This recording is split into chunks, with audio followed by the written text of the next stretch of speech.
Assalamualaikum warahmatullahi wabarakatuh. Halo teman-teman, semoga tetap sehat semua. Amin. Topik kita sekarang itu istirahat dan tidur. Tugas mata kuliah KIP 2 dengan anggota kelompok Sulfitri Tongka, Suryani Suci Hijriah, Usra Dwi Febrianti, Astince, dan Syahrul Ramadan. Kita bahas yang pertama yaitu definisi istirahat. Istirahat merupakan keadaan yang rileks tanpa ada tekanan atau emosional dan bukan hanya tidak beraktivitas, melainkan juga berhenti sejenak. Menurut Naro, orang dapat beristirahat bila merasa segala sesuatu berjalan dengan normal, merasa diterima, merasa diri mengerti apa yang sedang berlangsung, bebas dari perlakuan dan ketidaknyamanan, merasa puas telah melakukan aktivitas-aktivitas telah berguna, mengetahui bahwa mereka akan mendapatkan pertolongan bila membutuhkannya. Tidur, suatu kondisi tidak sadar di mana individu dapat dibangunkan oleh stimulus atau sensori yang menurut Guiton 1986. Tidur merupakan keadaan ketidaksadaran diri yang relatif. Ciri tidur yaitu 1. Memiliki aktivitas yang minim, 2. Memiliki kesadaran yang bervariasi, 3. Terdapat perubahan proses fisiologis, 4. Terjadi penurunan respon terhadap rangsangan dari luar. Fisiologi tidur merupakan pengaturan kegiatan tidur yang melibatkan hubungan mekanisme cerebral secara bergantian agar mengaktifkan dan menekan pusat otak untuk dapat tidur dan bangun. Aktivitas tidur diatur dan dikontrol oleh dua sistem pada batang otak, yaitu Reticular Activating System atau RAS dan Bulbar Synchronizing Regional atau BSR. Fisiologi tidur. Saat sadar, neuron dalam Reticular Activating System atau RAS akan melepas katekolamin. RAS juga memberikan rangsangan visual, pendengaran, nyeri, dan perabaan, juga dapat menerima stimulus dari korteks cerebri termasuk rangsangan emosi dan proses pikir. Saat tidur terjadi pelepasan serum serotonin dari sel khusus yang berada di pons dan batang otak tengah, yaitu Bulbar Synchronizing Regional atau BSR. Saat bangun, bergantung dari keseimbangan impuls yang diterima di pusat otak dan sistem limbik. Kebutuhan tidur sesuai umur terdapat tingkat perkembangan dan jumlah kebutuhan tidur. Dapat kita lihat di tabel berikut ini.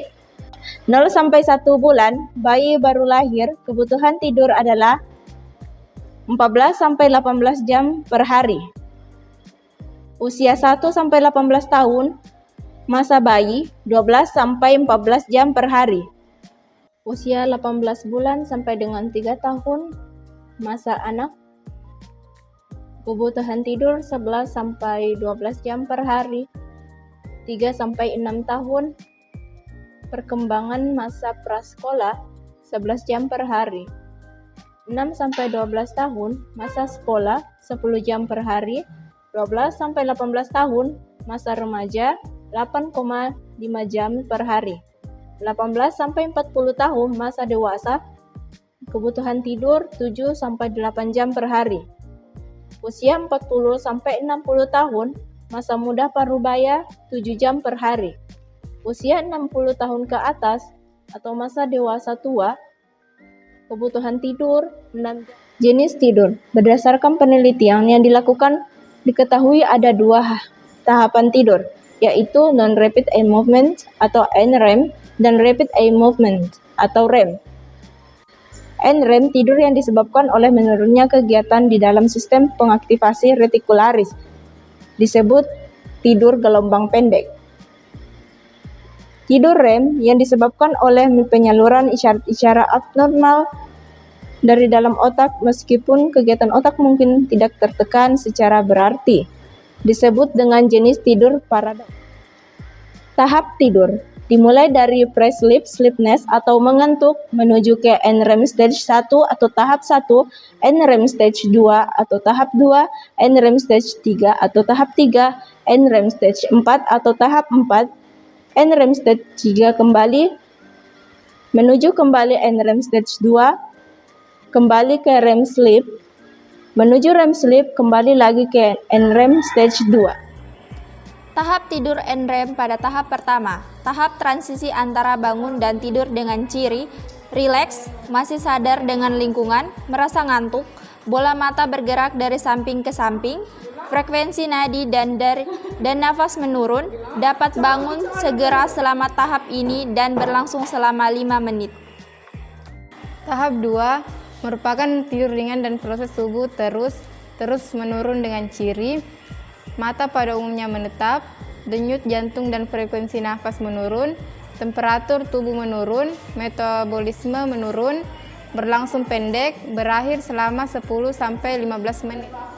Tahap 3, denyut nadi melambat, frekuensi nafas melambat, proses tubuh lainnya melambat, disebabkan adanya nominon sistem saraf parasimpatis sehingga sulit Tidur tahap 4. Kecepatan jantung dan pernafasan menurun, jarang bergerak, sulit dibangunkan, gerak bola mata cepat, sekresi lambung menurun, tonus otot menurun.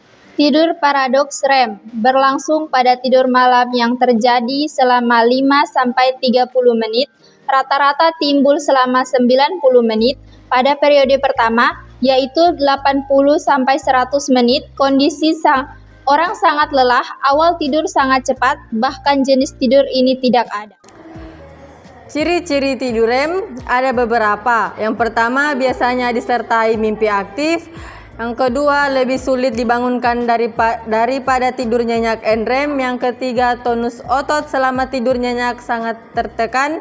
Yang keempat, frekuensi jantung dan pernapasan menjadi tidak teratur.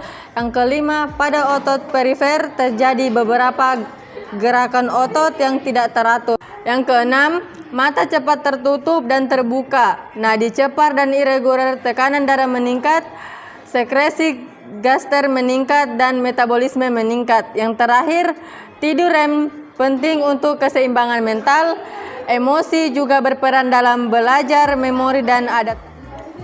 Poin selanjutnya, fungsi dan tujuan tidur. Tujuan tidur diduga bermanfaat menjaga keseimbangan mental, emosional, dan kesehatan, menurunkan aktivitas stres dan paru-paru, sistem kardiovaskuler, endokrin, dan lainnya. Manfaat tidur: yang pertama, hidup lebih sehat dan awet muda. Yang kedua, memperindah wajah dan tubuh. Yang ketiga, menjauhi stres. Yang keempat, mencerdaskan otak. Dan yang terakhir, tubuh menjadi. Poin selanjutnya, efek tidur. Yang pertama, pada sistem saraf yang diperkirakan dapat memulihkan kepekaan normal dan keseimbangan di antara berbagai susunan saraf. Yang kedua, efek pada struktur tubuh yang dapat memulihkan kesegaran dan fungsi organ dalam tubuh, karena selama tidur telah terjadi penurunan aktivitas organ-organ. Poin selanjutnya, faktor-faktor yang mempengaruhi tidur. Yang pertama ada penyakit, yang kedua lingkungan, yang ketiga motivasi, yang keempat latihan dan kelelahan, yang kelima itu kecemasan, yang keenam alkohol, yang ketujuh macam-macam gangguan tidur: insomnia, hipersomnia, parasomnia, enuresis, sleep apnea, RLS, narkolepsi, gangguan ritme sirkadian, kelumpuhan tidur, mimpi buruk, tidur berjalan, sindrom kepala meledak, halusinasi mengantuk, teror malam, ketindihan, perilaku gangguan REM, gangguan makan noktural, seksomnia. Insomnia merupakan suatu keadaan individu tidak mampu mendapatkan tidur yang adekuat, baik secara kualitas maupun kuantitas. Jenis insomnia yaitu: 1. Insomnia inisial adalah ketidakmampuan mengawali tidur. Yang kedua, insomnia intermiten adalah ketidakmampuan tetap tidur karena terbangun pada malam hari. Yang ketiga, insomnia terminal adalah ketidakmampuan untuk tidur kembali setelah bangun tidur malam hari. Hipersomnia adalah gangguan tidur dengan kriteria tidur berlebih dari 9 jam per hari. Kemungkinan masalah psikologis, depresi, kecemasan, gangguan susunan saraf pusat ginjal, dan hati, gangguan metabolisme.